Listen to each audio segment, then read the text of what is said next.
Tá começando mais um episódio do Gestor, o seu podcast quando o assunto é gestão prática. Nós trazemos aqui os melhores gestores nacionais para uma conversa aprofundada sobre as melhores práticas de gestão para que você consiga traduzi-las para o seu negócio e, consequentemente, destravar todo o potencial de crescimento da sua empresa.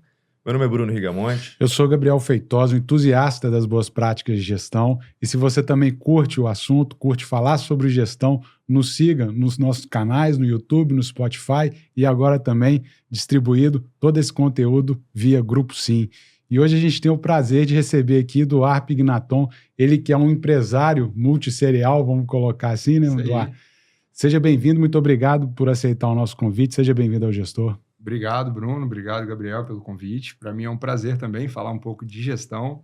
Acho que tem temas que a gente se apaixona na vida, né? Eu sou um cara apaixonado por gestão, seja de um negócio, seja na minha vida pessoal, eu sempre gosto muito do tema e tento gerenciar da melhor forma, para ter performance, para ter um pouco de liberdade e para poder também ter uma vida em equilíbrio e prosperidade. Acho que esse é o grande desafio para mim enquanto gestão e a gente poder dividir isso com vocês vai ser um prazer. Boa.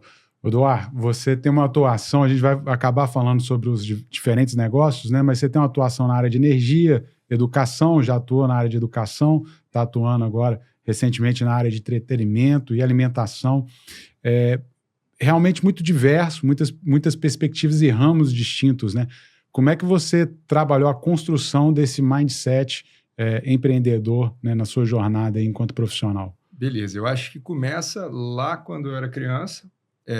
Eu vim de um lugar que é muito escasso em oportunidade econômica, que é a Barra do Jucu, e tinha muita distração sempre, né? A gente vinha ali do surf, aquela comunidade, e eu tinha um convívio com um pai empreendedor, mas um negócio pequeno, e uma similaridade muito grande com performance, né? Meu pai sempre falava, se você for um bom aluno, você vai ter reconhecimento, você vai ter oportunidades, e isso começou na época de colégio.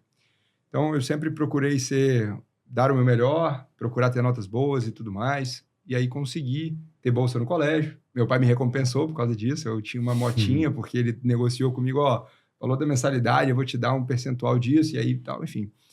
E aí, sempre, aos fins de semana, eu me ocupava com meus pais, e aí fui fazendo isso dentro da faculdade, fui fazendo isso na minha vida sempre, procurando criar autonomia para os meus negócios, autonomia para a minha vida, um pouco mais de liberdade financeira e também de tempo.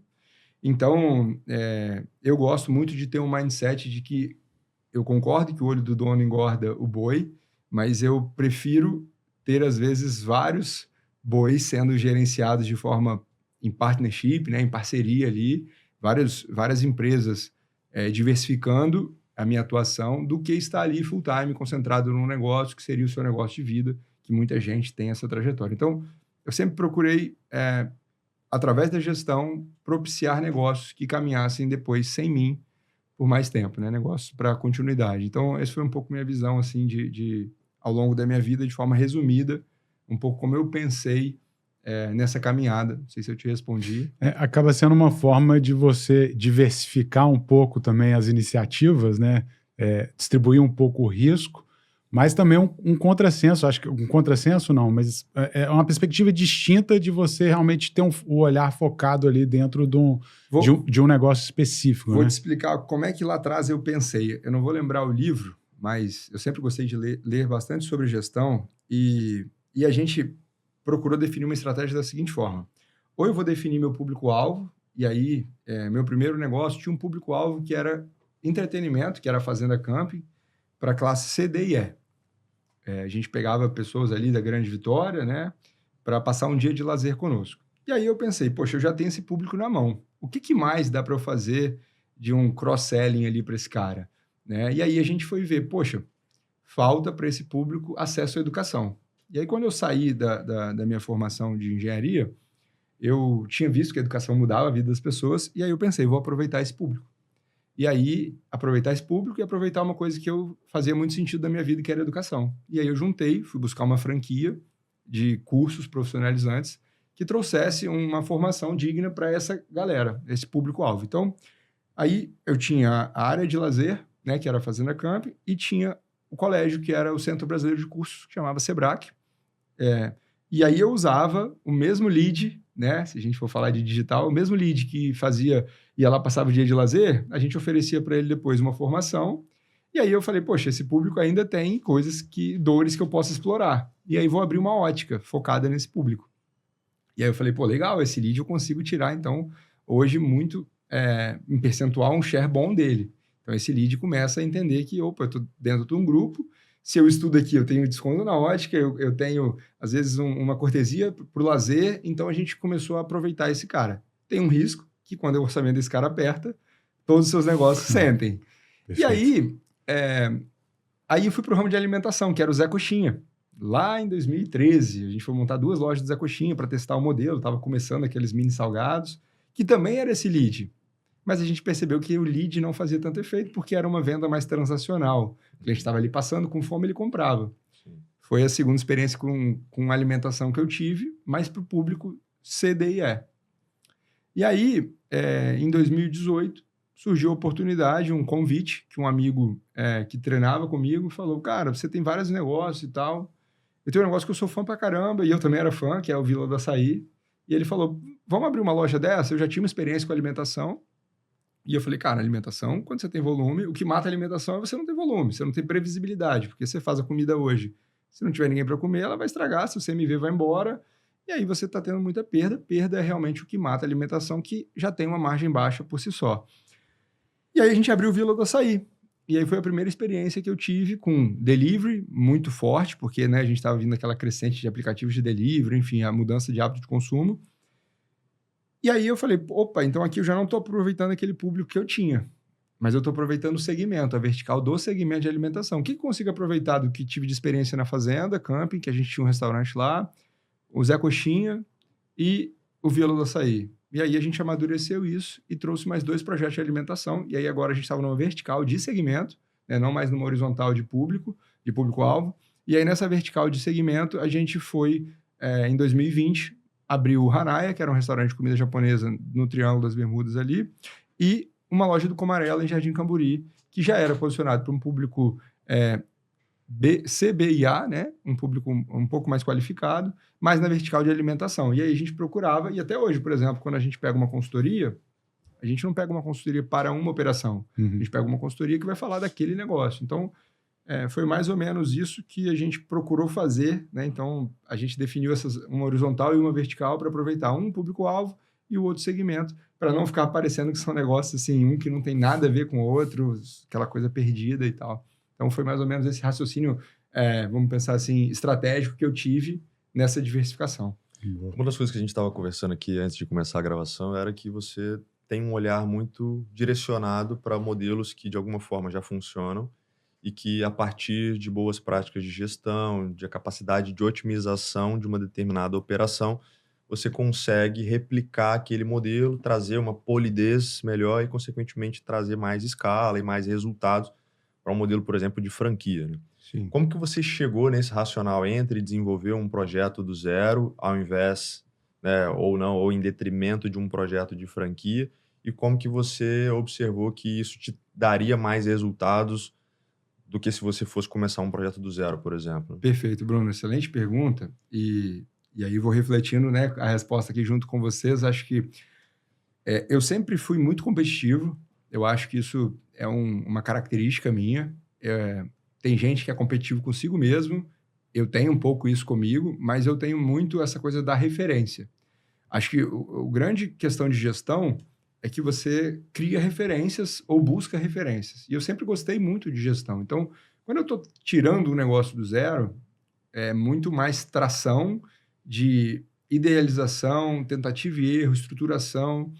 E quando você está falando de gestão, mais tocar o negócio, eu sempre tive muito mais identificação com tocar o negócio. Eu nunca fui um cara absurdamente criativo para pensar em uma solução que talvez ninguém nunca teve. Não, eu sempre reconheci essa limitação que eu tenho. Eu nunca fui uma pessoa muito criativa, né, nesses testes de asset e tal. Eu sempre fui um cara muito mais executor e muito mais analítico, o que favorecia eu pegar modelos que tinham ideias disruptivas, que eram inovadores, que tinham, né, um destaque. Validados, e que geralmente são pessoas que têm um perfil um pouco mais de criação, E não dá para ser perfeito, não dá para ser bom em tudo. E essas pessoas geralmente têm um déficit analítico, né, no sentido de pegar ali e comércio, né, você está falando de 1, 2%, está falando de realmente ter indicadores, de ter métricas. Então, eu sempre me achei mais analítico e executor do que um cara criativo. Então, eu desde o início, sempre me aliei com pessoas ou com modelos de empresas que já estavam validados. Por exemplo, com o primeiro restaurante, eu tinha um sócio que era um chefe de cozinha. Cardápio, tudo ele que fazia. Eu fazia precificação, eu fazia análise de produção, eu fazia inventário, estoque, eu desenvolvia estratégias comerciais com ele, mas a parte de criação do produto, a parte de ideação do negócio, nunca foi o meu forte. Então, desde sempre eu reconheci isso e escolhi um modelo que suprimisse essa falha ou essa ausência de uma característica que eu tenho, né? Lembrando, franquias, licenciamento de um negócio sempre trazem um peso, que é um casamento, né? Você não está 100% à frente do negócio, você está 100% à frente de uma operação, né? A marca não é sua, você depende ali, às vezes, de um fundador, e nem sempre isso é na velocidade que você queria, isso traz alguns desafios, mas eu sempre me encaixei assim. Eu sempre preferi ter sócios mais criativos. Por exemplo, na área de entretenimento, se você me perguntar assim, quem que é o próximo artista que vai estourar? Eu não faço ideia.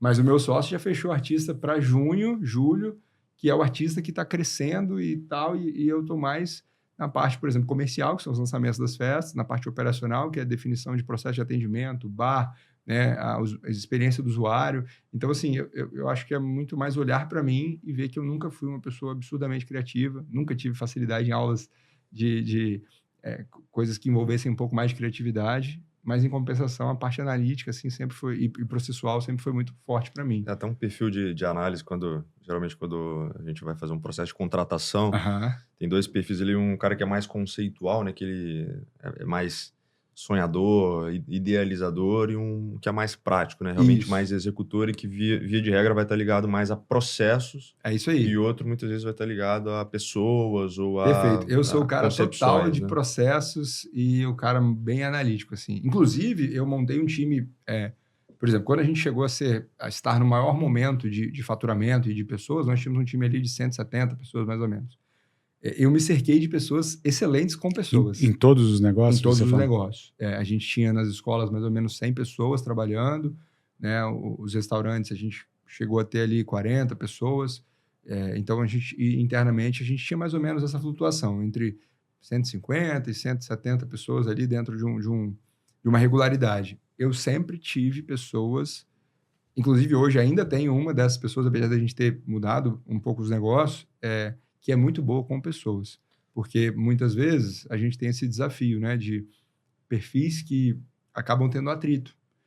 Quando você está com mais tempo, quando você tem mais convivência, a pessoa entende que você é assim e tudo mais. Mas num determinado momento onde a cultura ainda não foi feita essa simbiose, né, muitas vezes a gestão ela parece que está querendo polir o negócio, parece que ela está sendo um pouco diretiva, né? Então, eu sempre procurei me cercar de pessoas muito boas com pessoas para que a gente realmente tivesse esse azeitamento das engrenagens e evitasse esses trancos operacionais, porque é o que é mais desafiador. Eu trabalho com serviço, né, na sua grande maioria, e tudo depende de pessoas, né? Então, assim, eu tenho um nível de automação praticamente zero. Então, para mim, é pessoas o tempo inteiro. Então, se eu não tiver gente boa com pessoas perto, vai dar ruim, a galera fica brava, porque às vezes a gente fala, o indicador tá ruim, cadê a performance e tal? E, enfim, né? E a gente precisa de também ter essa escutativa e tal. Então, eu acho que fui desenvolvendo isso. No início da minha carreira era muito mais difícil, mas sempre com isso, pensando em trazer sócios e pessoas para próximo nas funções de liderança que suprimissem as minhas dificuldades. Cara, acho muito interessante essa sua fala, porque ela traz uma serenidade na análise de competência, numa análise SWOT pessoal, vamos colocar assim, né? Sim. Identificando claramente pontos fracos, pontos fortes e tal. E até queria puxar isso assim, como que você entende que os gestores, as pessoas que estão nos acompanhando aqui, porque muitas vezes elas têm dificuldade de entender qual que é o perfil dela com tanta clareza como você descreveu agora, por exemplo. Fala, cara, eu não vou idealizar, eu vou ter a disciplina de pegar e executar um projeto. Como que você fez esse trabalho interno de efetivamente ele descobrir quais eram as características e vantagens competitivas que você tinha e como que você acha que as pessoas podem, né, se descobrir, aquelas que estão aí na jornada empreendedora, né, ou dentro de uma empresa, dentro de uma organização, como que elas podem trabalhar esse autoconhecimento para que elas descubram em que elas têm vantagens, né, vamos colocar assim. Gabriel, eu acho que assim, tem um grande desafio que quando você está começando, você quer fazer. Né? E aí você sai fazendo, às vezes da forma mais trabalhosa, da forma, não vou dizer errada, porque você está descobrindo, né, a forma de melhor caminho. E aí, esses dias eu li a biografia do Guilherme Benchimol e ele fala, cara, eu fiquei 10 anos trabalhando sem me preparar para nada. Eu tinha um escritório, eu tinha que pagar a conta. E agora eu tenho, eu tenho uma força de trabalho aqui de 500 pessoas e não estou preparado para gerenciar esse time. Então, eu gosto muito da estratégia do 80-20, né? Pareto ali, básico, que é o quê? 80% do tempo toca o seu negócio, mas tira uns 20% para você se desenvolver e desenvolver as pessoas que estão próximas a você. E a gente, por ter tido uma franquia de educação, acabava investindo muito em conhecimento sobre pessoas, né? E apesar de não ser um exímio líder no sentido de gestão de pessoas, né? Eu sempre fui um líder muito mais operacional, prático, uma coisa um pouco mais diretiva. Em alguns momentos, talvez com essa geração Z, eu teria que, né, mudar um pouco minha atuação, enfim, tudo mais. A gente passou por alguns testes. Então, hoje, teste de perfil comportamental. Na internet tem vários que são gratuitos. E aí, recomendo você fazer primeiro com você mesmo, para você ver, e é legal, porque a gente acaba, né, tendo uma reflexão e uma resposta. Esses testes foram desenvolvidos por Harvard na época da guerra, e, enfim, isso funcionam mesmo, não é conversa para gastar o seu tempo. Então, faça com você primeiro, de repente faça com alguém da sua equipe, para você realmente ter um olhar um pouco mais descritivo sobre essas pessoas. Eu gosto de fazer sempre que vou contratar uma pessoa, para que a gente mesmo... acho que não tem perfil errado, eu acho que cada perfil pode se adequar a um espaço, ou você sabendo o perfil, você consegue otimizar isso, e eu acho que o grande ponto foi esse. Eu fiz uma formação de engenharia que fortalece a parte operacional e processual, mas os cursos de soft skills, né, vamos dizer assim, eu sempre fui na contramão. Então, sempre gostei de fazer, ir ao psicólogo, pelo menos alguma periodicidade, para entender um pouco o meu pensamento. Sempre gostei de ler biografias, porque também traz... eu nunca... Assim, eu não gosto de livro de romance, essas coisas assim. Para mim, a biografia é uma história de alguém que construiu alguma coisa irada que me inspira. Então, eu sempre gosto de ler biografias que traz um pouco também como que é outra pessoa e você vai refletindo sobre você. E eu acho que o grande ponto é você ter uma escutativa também sobre as pessoas que te circundam, porque muitas vezes o funcionário vai ter dificuldade de te dar um feedback, mas a sua esposa, às vezes, né, seu marido, ou enfim, uma pessoa próxima ali do seu convívio. Legal o trabalho associativista, porque a gente tem essa janela de ter pares, onde hierarquicamente você não tem distinção, então, eventualmente na igreja, ou eventualmente onde você está inserido... No movimento de jovens empreendedores, enfim, um voluntário que você faz, você acaba se percebendo, né? E aí, como eu falei, 80-20 é tentar pegar ali um pedacinho do seu tempo e refletir sobre que líderes que me inspiram, como é que eles atuam, né? Como é que hoje eu falhei, o que deu certo esse mês que a gente bateu meta, ou esse mês que a gente está crescendo, ou enfim, nesse projeto que a gente conseguiu entregar, que comportamentos, assim, eu gosto muito sempre gostei muito de tentar ser reflexivo, talvez não todo dia, porque às vezes não dá tempo, a gente chega em casa cansado, dorme de qualquer jeito e tal, mas tirar um tempinho para poder fazer uma reflexão sobre como estamos atuando e como estamos enquanto pessoa física mesmo, assim, como é que está o nosso pensar enquanto líder, sabe? Isso que você está falando me lembra muito quando iniciei a minha jornada profissional. Eu venho também da área de engenharia, nunca trabalhei especificamente como engenheiro, fui muito para a área de finanças, mas sempre tive uma curiosidade muito grande de entender sobre psicologia, sobre o comportamento humano, sobre estrutura cerebral, para entender aspectos mais naturais do indivíduo, né? Enquanto animal mesmo, Sim. enquanto estrutura morfológica e como que isso, de alguma forma, poderia gerar um impacto nos aspectos de habilidades mais hard ali, né, técnicas, mas principalmente nas habilidades mais soft, né, de habilidades interpessoais, intrapessoais. Perfeito. E aí tem até uma teoria, né, do Howard Gardner, que fala sobre as múltiplas inteligências, que ele fala sobre aspectos de forma mais ampla, até mesmo de neurolinguística, lógico-matemática. Então, tem vários aspectos que acho que compõe um pouco do que você está Perfeito. dizendo em relação a como que o indivíduo, de alguma forma, ele pode se perceber tendo habilidades em diferentes aspectos, mas que muitas vezes ele tem uma profundidade maior em determinada matéria ou especialidade. Mas o que me chama a atenção é que você é um cara muito curioso e acho que isso se traduz muito, se materializa muito em relação à capacidade de olhar para diferentes negócios de uma forma muito mais ampla, né. Sim. Estava vendo uma entrevista do Eike Batista e ele falando sobre essa capacidade de indivíduos que são multi, né, e aí ele Aham. fazendo um paralelo, obviamente, entre ele e o Elon Musk, ele colocando dentro dessa perspectiva. Eu acho que isso se encaixa muito bem nessa capacidade que você tem de curiosidade, e eu entendo que a criatividade, ela nada mais é do que a combinação de diferentes elementos que você combina, e até tem o Murilo Gun que fala um pouco sobre isso, né, de Sim. combinatividade, né?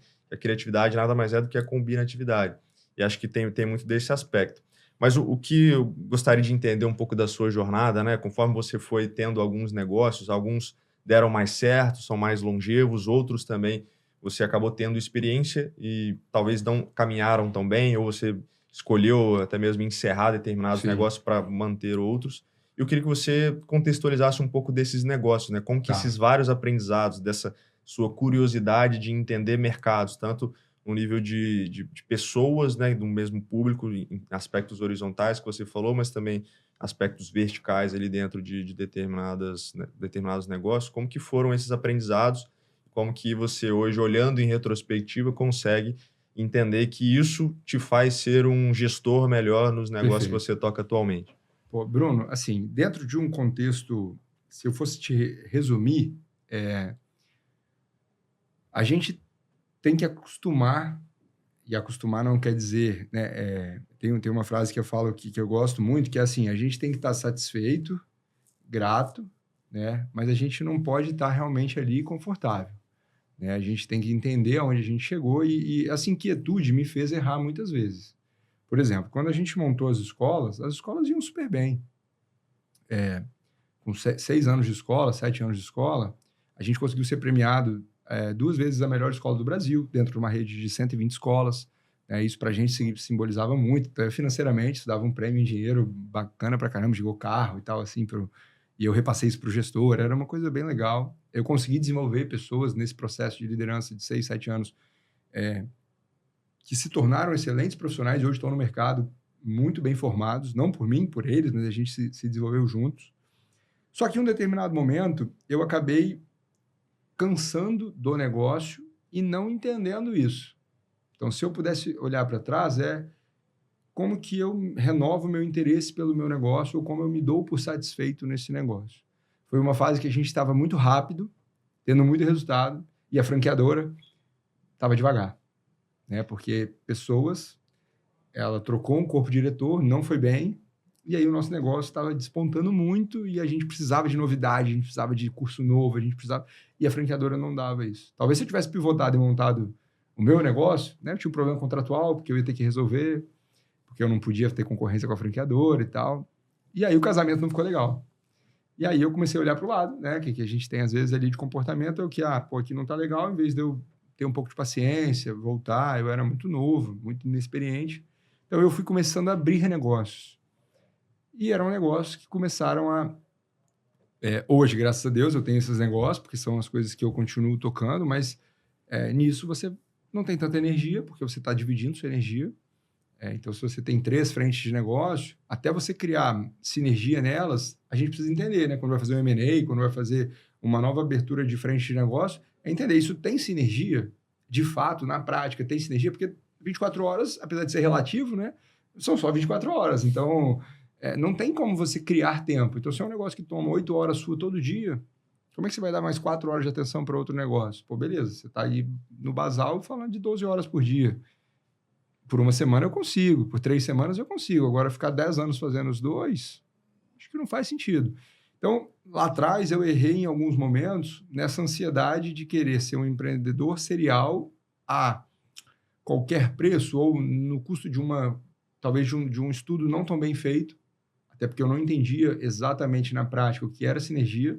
A gente teve, na época das escolas, né, grupos que queriam fazer M&A com a gente. Eu falei, cara, mas a gente, não sei, acho que não tem sinergia. Eu ganho sinergia aqui? Não. De tributos? Não. De time? Também pouco. Comercial a gente ganha. Pedagógico, são professores totalmente diferentes. Então, assim, eu não tinha experiência para julgar aqueles negócios como eles deveriam ter sido analisados. Então, a maioria dos negócios que eu abri, menores, primeiro, eu acho que eu nunca abriria um negócio menor do que o que você já tem. Acho que se você vai abrir um negócio novo, tem que ser para engolir o que você já tem ou para incorporar o que você já tem, senão continua no que você está. Ou se forem negócios, né, talvez do mesmo tamanho. Senão pode acabar dispersando energia ao invés de congregar. Assim, um exemplo, na época lá a gente faturava, um exemplo, 10 milhões de reais por ano na escola, tá? Dando números fictícios aqui. E aí, não sei também se vocês gostam que falo ou não falam. Por favor, tá. pode ir. E aí, beleza, eu vou abrir um negócio que vai faturar 1 milhão por ano, mas que vai tomar 40% da energia. O racional não faz sentido.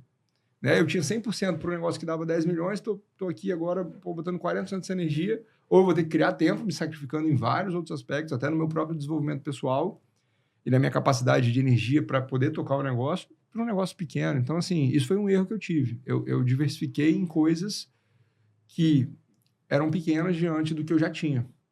E tudo que eu abri menor, primeiro a gente começa a olhar, fala, pô... Demora muito também para você tracionar o negócio. Exato, e aí você fala, cara, não faz sentido, mas naquela época eu não sabia, eu não tinha essa... Eu pensava que, pô, o negócio menor, mais fácil de tocar. Vou botar um gerente lá e vai dar certo.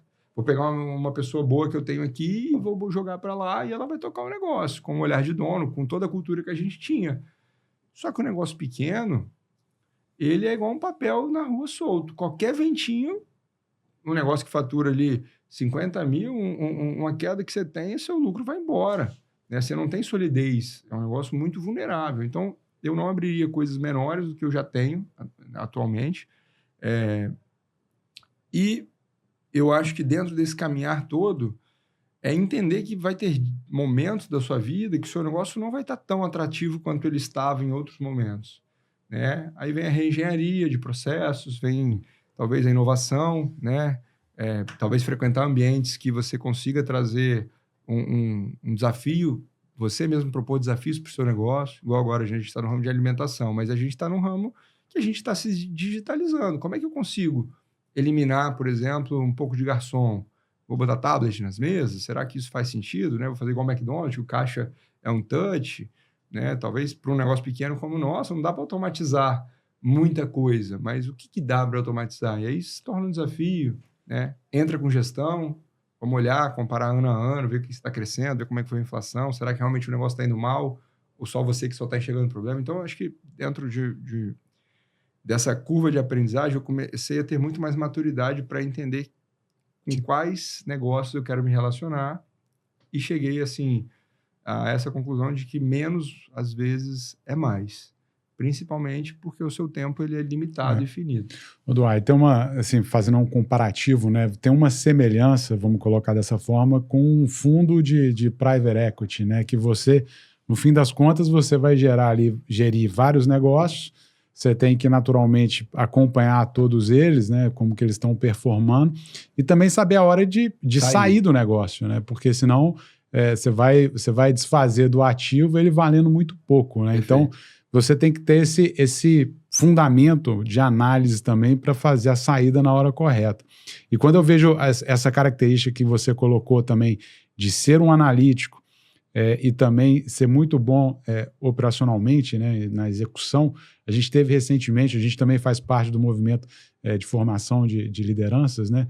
A gente teve recentemente recebendo o Eugênio Matar, que é presidente do conselho da Localiza. Perfeito. E ele até fez um comparativo assim, falou, cara, entre aquele funcionário extremamente brilhante e aquele executor, né? Eu, via de regra, opto muito mais pelo executor, porque ele vai ter a capacidade de progresso, a capacidade de entregar cada vez mais, né? Ele até brincou, falou, ótimo seria que fosse uma combinação, mas esse viés de execução, ele é muito forte para você ter consistência, cadência para cada vez mais entregar resultado, né? E aí, fazendo essa analogia, né, tanto do fundo de private equity quanto com esse viés de análise do operacional, eu queria entender como que você se organiza de forma a ter bons indicadores e medir ali o que realmente importa, né? Não perder tempo medindo coisas muito operacionais ou coisas que não sejam relevantes, e como que você coloca essa rotina do dia a dia sua para também acompanhar esses diferentes negócios e como que eles estão performando aí ao longo do tempo. Perfeito. Primeiro, uma dica que eu daria, já que você puxou o fundo de private, assim, lá atrás, acho que foi 2013, eu peguei um dinheirinho e comprei cotas de um fundo da Vinci de private para receber o relatório. Então, Boa. assim, eu botei na época, acho que foi, sei lá, 20 mil reais, que era o mínimo que você podia investir, e tem lá esse dinheiro até hoje. E é isso, tem empresas que eles compraram que não tracionou, que patinou, tem outras que deram 1000%, enfim. Mas o relatório é fantástico, porque o relatório você tem um panorama geral de... Eles geralmente estão aplicados em 6, 7 empresas, né? São segmentos diferentes. Então, você tem relatório de 7 segmentos, né, que são relatórios macroeconômicos, micro, porque está falando da empresa, e se você tem se você tem uma correlação, você consegue entender, e se você tem alguma experiência, você já consegue também translocar esses indicadores para o seu negócio. Então, por eu ter vindo de franquia, a franquia sempre traz um olhar muito forte para um dashboard, né? Ou via sistema, CRM, ou enfim, via Excel, né? Isso aí acho que até no papel de pão, se você guardar lá para comparar, porque o indicador tem que ter histórico, né? Então, assim, a gente se organiza muito, uma reunião semanal, sempre o onboard, que a gente gosta de fazer, com o parceiro do negócio, então seja o gerente, ou seja o sócio operador, né? Então, uma vez por semana a gente tem essa reunião de onboard.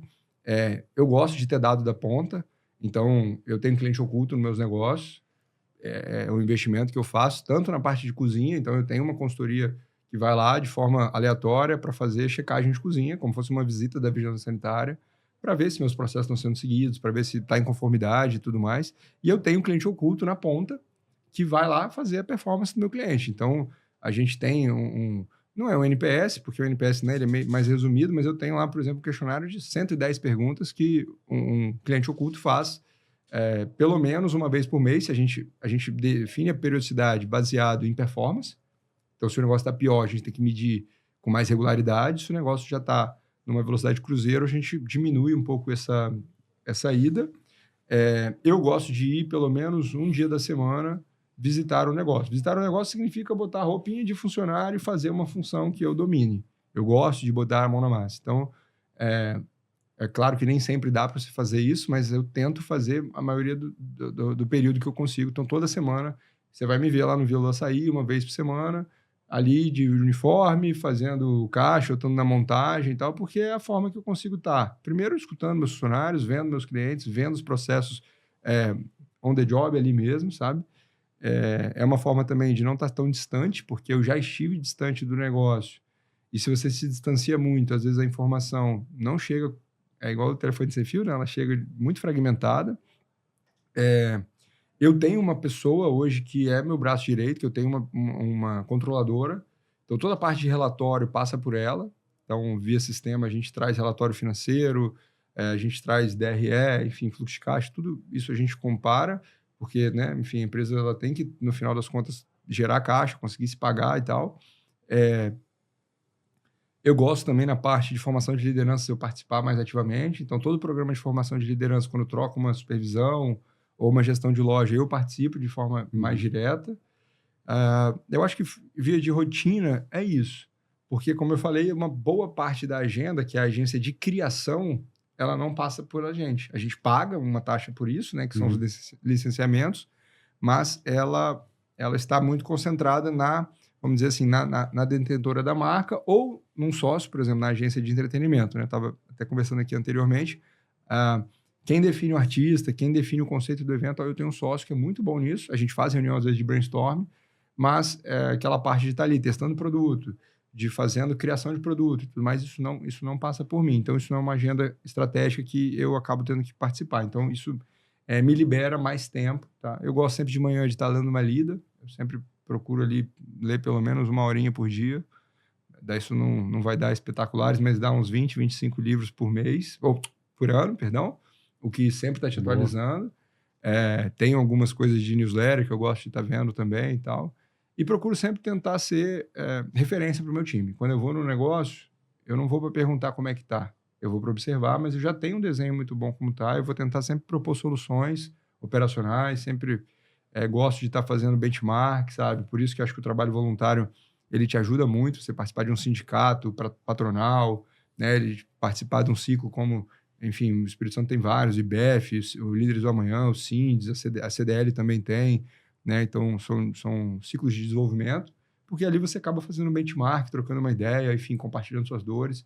Então, acho que basicamente vamos pensar assim, o meu dia a dia é mais ou menos isso. É interessante ver que, em relação a esse aprendizado contínuo, né?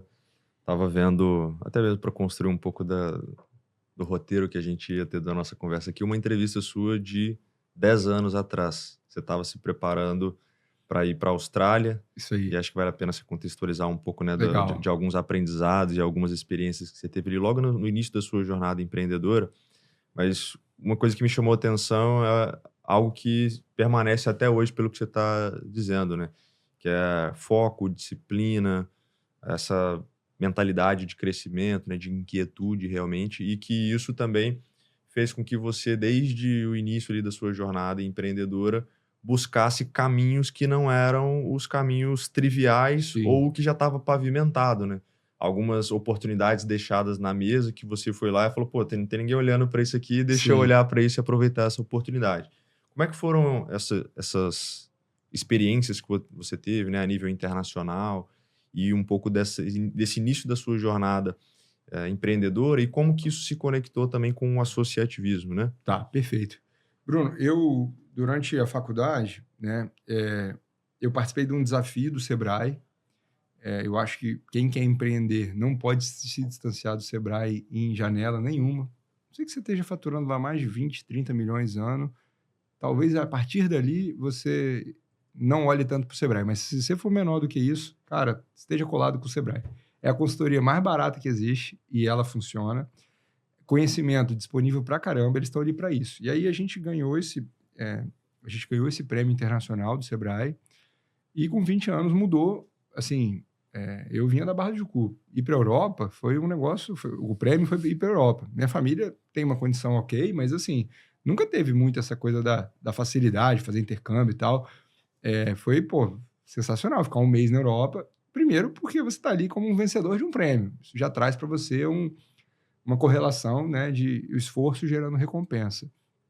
E aí, eu fui convidado pela Federação das Indústrias, a FINDES, quando cheguei para um programa de desenvolvimento de lideranças. Apesar de não ser industrial, não ter ninguém na família que era industrial. E aí a FINDES estava começando esse projeto que chama Sind Jovem. E aí eu participei da jornada ali por quase... hoje fazem praticamente 20 anos, né? Eu tô com 38, eu comecei lá com 18 para 19.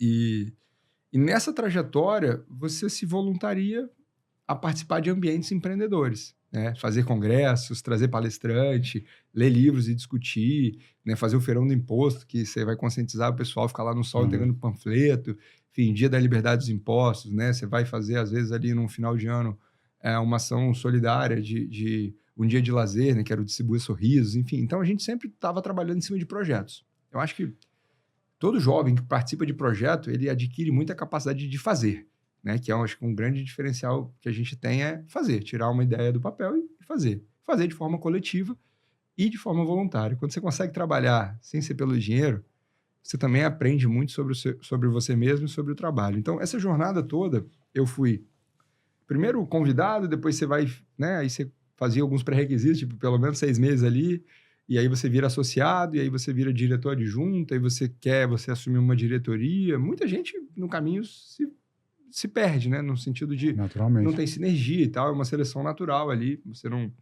tá ali porque você paga alguma coisa, você tá ali realmente porque você se dedica. E aí cheguei a ser presidente da entidade. Nesse momento, a gente estava dentro da Confederação Nacional de Jovens Empresários e a gente tinha uma cadeira, na verdade o Brasil sempre teve uma cadeira no G20 Jovem, que era do Sebrae, e o Sebrae não tinha um representante atuante.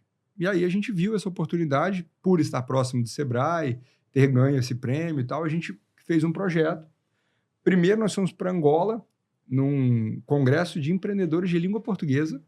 Um amigo tinha conhecido alguém que tinha esse congresso. Cara, por que não vai a comitiva do Brasil? Nós organizamos, conseguimos patrocínio e fomos a Angola. Foi uma experiência sensacional em 2013. Um país que tinha 10 anos que tinha saído da guerra civil. Muita miséria. Você via, né, se a gente estava com uma condição aqui difícil, eles lá, então, nem se fala. E aí, no outro ano, a gente foi para Sydney, na Austrália, né, numa comitiva do Brasil, que eram 5 jovens. E aí, aquilo tudo, né? No meu negócio eu não usava inglês, mas eu fiz inglês a vida inteira. Então, a gente tinha... O congresso era em inglês, não tinha estrutura de ter um tradutor ali, coisa do tipo. E, por outro lado, eu estava no comitê de educação, então eu já tinha escola nesse ano, há 4 anos, né, nesse momento. E você sentar numa mesa com uma menina da Arábia Saudita, que não podia nem abrir um CNPJ, porque ela era proibido, né? E a outra no Japão, com a sua idade, tinha 1.000 funcionários.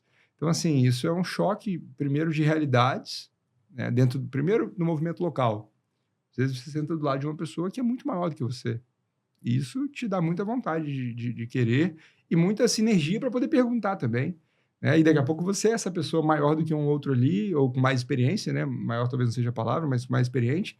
E aí você ajuda quem está chegando no movimento. Então, o voluntariado te dá isso. E a nível mundial, você vê que a gente não é tão coitadinho, ou que a gente não está aquém do que a gente imagina. Em 2018, por exemplo, eu fui para o Ohio fazer um pós-MBA, e muitas leituras que a gente tinha feito dentro da Findes, ou eventualmente ali no Líderes do Amanhã e tal, quando você olha, é uma leitura que está sendo recomendada em Ohio por um cara que é um dos melhores professores a nível mundial. Então você vê, cara, o conhecimento está disponível hoje. A questão realmente é conseguir trazer isso para o seu dia a dia, né? E dar valor ou valorizar o seu conhecimento para o seu time, para o seu negócio crescer. Eu acho que a experiência internacional me deu muita confiança de que nós, aqui no estado, somos muito bem preparados, temos um estado fantástico, o brasileiro, de uma forma geral, tem capacidade de fazer, tem vontade de fazer e não perde para ninguém, assim, nesse sentido. Cara, você navegou em algumas temáticas que eu gosto muito, vou reforçar algumas delas, assim, mas queria te pedir para você até ir pensando um pouco, algumas recomendações de livro, uma recomendação que você quiser fazer e tal, mas como que é importante vou chamar, como o Bruno chamou, de mindset de crescimento, de você sair ali da zona de conforto, buscar estudar. Eu também tenho uma rotina de estudo, cara, acordo 5 horas para ler livro pela manhã. Eu não estou conseguindo chegar nos 25, não, porque eu leio meio devagar, mas eu estou ali lendo uns 15 livros por ano e tal. Então, assim, como que isso muda a sua forma de enxergar o mundo, né? Outra coisa que eu sempre recomendo, cara, para quando alguém vem conversar comigo se envolva dentro do movimento de formação de líderes, né? De jovens líderes. Você citou, acho que talvez vou cometer o erro de esquecer alguém aqui, mas a gente tem o IBEF Academy, que está fazendo um belíssimo trabalho, o Sindes Jovem também está sensacional o processo de formação, o Líderes do Amanhã, do qual nós somos egressos, CDL Jovem, e tantos outros que estão fazendo esse trabalho justamente de formar, né, cada vez mais líderes aqui para dentro do nosso estado. E o estado que tem uma vantagem competitiva de ter uma institucionalidade muito boa, né, de ter há 20 anos uma estabilidade muito boa. Então, a gente está num local propício para empreender, em que você tem infinitas oportunidades de se capacitar e sair da zona de conforto, e que no fim do dia vai depender de você também tomar atitude e se jogar naquilo ali, né? Você falou do voluntário, né, de se envolver no voluntário. Os institutos de formação, na verdade, você entra por adesão, mas você se dedica a ele de forma voluntária, né? Então, acho que a sua jornada é brilhante nesse aspecto. Acho que vale a pena até mesmo nesse ponto especificamente, né? O quanto mais você entrega, mais você recebe de volta, né? Então, exatamente por ser voluntário. É o ponto que eu ia comentar, que assim como você também teve as oportunidades, eu também tive a oportunidade de ser voluntário no Líderes do Amanhã. Por isso, tive a oportunidade de ser convidado de trabalhar no Espírito Santo em Ação. Tive outra oportunidade de ir para um intercâmbio também em função disso. Então, cara, aquilo que você entrega, né, via de regra, é o que você vai colher, né? Não tem muito mistério, mas vai depender sempre de você buscar o conhecimento, de você sair da zona de conforto ali, de você se dedicar aos projetos, ter muita organização também. e se dedicar aos projetos, né? E aí, pegando o gancho, voltando à pergunta, você citou alguns livros que você gosta de ler, mas qual, assim, sobre a perspectiva tanto de gestão ou filosófica, né? Ou os dois, se você puder recomendar, que você recomendaria aí para quem está nos escutando? Eu gosto que foi muito bom para mim, porque ele quebrou várias, assim, eu tinha muita dificuldade não de falar, mas de me comunicar com as pessoas, então para mim é uma referência do Dale Carnegie, Como Fazer Amigos e Influenciar Pessoas. Eu acho que ele é um livraço na área de interpessoal, assim, e inteligência emocional do Dave Goleman. Acho que são dois que quem nunca leu faz sentido total de ler. Duas biografias que eu gostei muito. A do Elon Musk. O cara tá 30 anos... recente, né? Pelo Isaac Walton. A do Isaac Walton, o cara tá 30 anos na nossa frente, assim, é um negócio que chega a ser assustador, o nível o quanto, pensando à frente, eles estão. E uma que eu gostei muito foi o livro da Cacau Show, a biografia... Do Ale? Do Ale. Ale Costa. Eu gostei muito porque é muito simples, ele faz um negócio que parece absurdamente complexo. O cara tem... na época ele tava com mais de 1.000 e poucas lojas no Brasil inteiro. E toda a cadeia de ponta a ponta, né? E assim, ele traz isso com uma simplicidade que você fala, caramba, é chocolate, né? Quase uma commodity. E o cara transformou o negócio realmente Eu gostei muito, que é uma leitura fácil, enfim, tal. A última que eu li agora foi do Guilherme Benchimol. Também acho que para quem viveu essa desbancarização é sensacional. E livro de gestão, pela gestão, assim, eu gostei muito do Outlier, porque eu acho que é um pouco do que você falou, né? A criatividade é uma junção de talentos ali. Do Malcolm Gladwell. Eu gostei muito sempre disso, porque eu acho que a gente, às vezes, repete muitas coisas, né? Einstein já falava disso, que a grande loucura é fazer as mesmas coisas e esperar resultado diferente. Então, se você tá ali todo dia, só no seu negócio, o tempo inteiro no seu negócio, cara, não vai olhar para o lado e vai ter uma solução. A solução, ela tá em outro lugar que você não tá vendo. Então, o Outlier traz muito isso, essa questão de se dedicar a alguma coisa totalmente diferente do que você faz, que eu acho que o voluntário tem essa versatilidade de tirar do seu ambiente de negócio e colocar você num ambiente que é voltado para negócio, que é voltado para liderança, mas que você tá numa ótica totalmente diferente, você trocou os filtros, você tirou as amarras. Então, assim... eu acho que dali vieram grandes sacadas para os meus negócios e para mim enquanto indivíduo também. Então, enfim, Outlier, eu acho que para quem nunca leu, tem um livro que a gente falou aqui de Mindset que também traz uma comparação e traz uma explicação para quem é mais precisa ler para crer, né? Que a gente tem, acho que o livro Mindset. E acho que o último que eu gostei agora muito que é Geração Dopamina. Eu acho que a gente... Esse está na lista também, não. Esse é um livro que traz mais um retrato, porque, né, eu tô com 38, eu já sou da geração antiga, vamos dizer assim. E você já não é mais um jovem líder de informação. É isso aí. Agora a gente está presidente de conselho, ex-membro, já estamos jogados lá pro time dos sêniors. Mas assim, e é legal porque a gente chega numa posição totalmente desconfortável, né? A gente... era liderança, a gente era referência, agora a gente senta numa cadeira novamente de aprendiz. Isso não pode parar. Mas Geração Dopamina, porque acho que a gente tem se conectado até em excesso. A gente está vivendo uma velocidade, às vezes, né? Ninguém escuta mais áudio em 1x. Certamente alguém vai estar escutando esse podcast em 2x. Enfim, a gente quer ver vídeo acelerado, a gente quer ver as coisas aceleradas, e isso traz muita volatilidade para as coisas. E ter uma empresa... é um trabalho de continuidade, é um trabalho do dia a dia.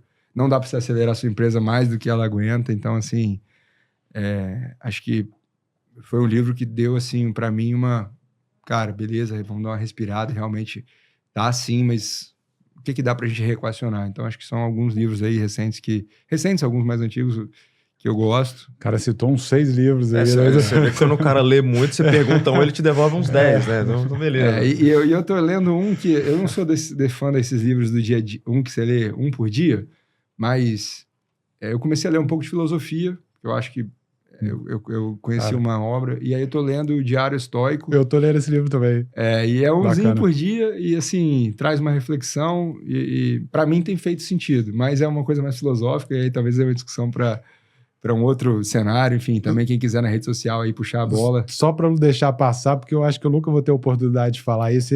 Hoje de manhã eu tava lendo Platão, cara, e sobre o banquete, onde eles conversam sobre o amor. Eu falei, porra, cara, acho que eu nunca vou ter oportunidade de falar que eu tava lendo Platão demais.